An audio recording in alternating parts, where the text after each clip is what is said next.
Que o Senhor Jesus possa abrir os seus olhos para perceber a grandiosidade que é Ele mesmo, as obras que Ele faz no mundo inteiro, na vida dos seus filhos e o cuidado que Ele tem para com todas as pessoas. Que Deus te abençoe. Nossa meditação de hoje se encontra em Efésios, capítulo 1, versículo 1.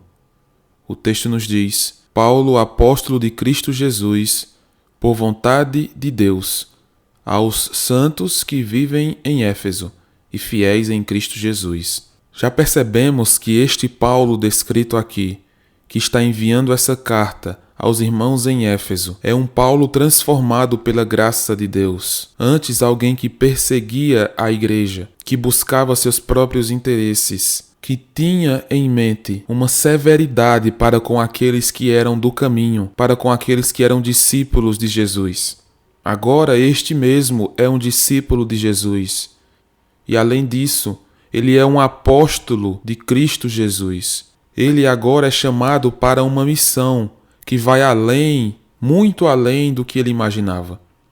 Se ele achava que o que ele estava fazendo era o que agradava a Deus, se ele achava que já estava cumprindo o ministério que Deus o havia lhe dado, de ser alguém fervoroso no cumprimento da lei, agora, pela graça, ele percebe que isso vai muito além do que mera servidão legalista e violenta.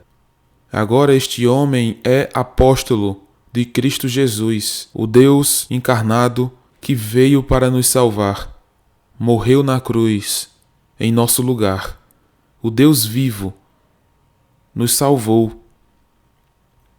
E aqui nós percebemos algo que agrega valor ao que Paulo se chama de apóstolo de Cristo Jesus. Qual foi a maneira em que Paulo se tornou apóstolo de Cristo Jesus? Por vontade de Deus. Perceba, Paulo achava que estava cumprindo a vontade do Senhor. Ele achava que estava servindo a Deus.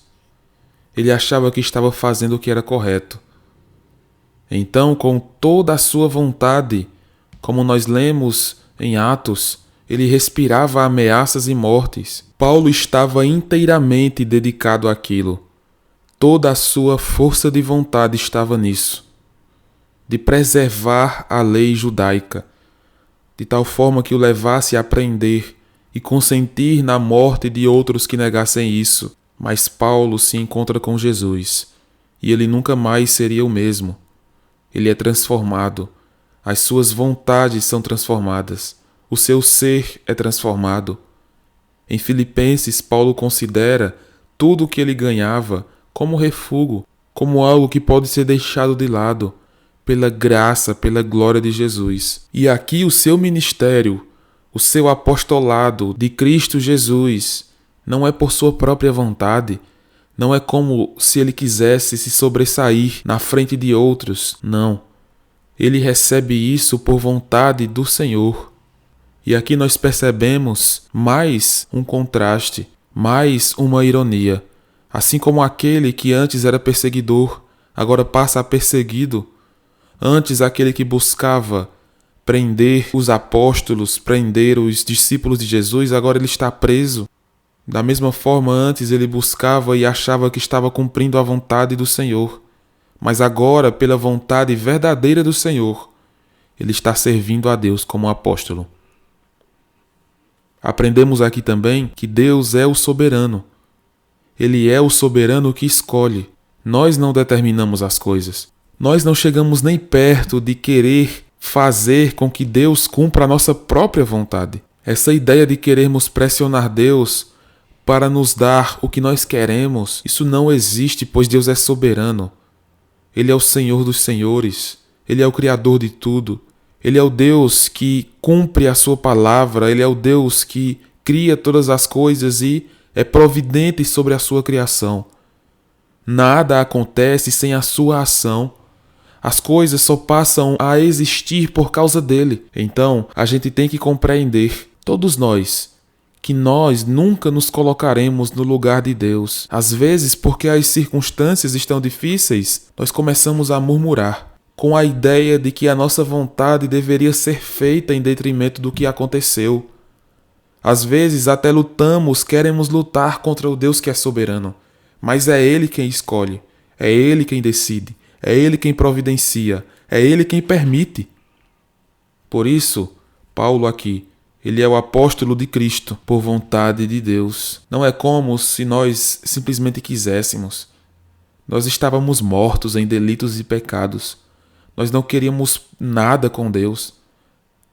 Mas pela sua graça, pelo seu infinito amor,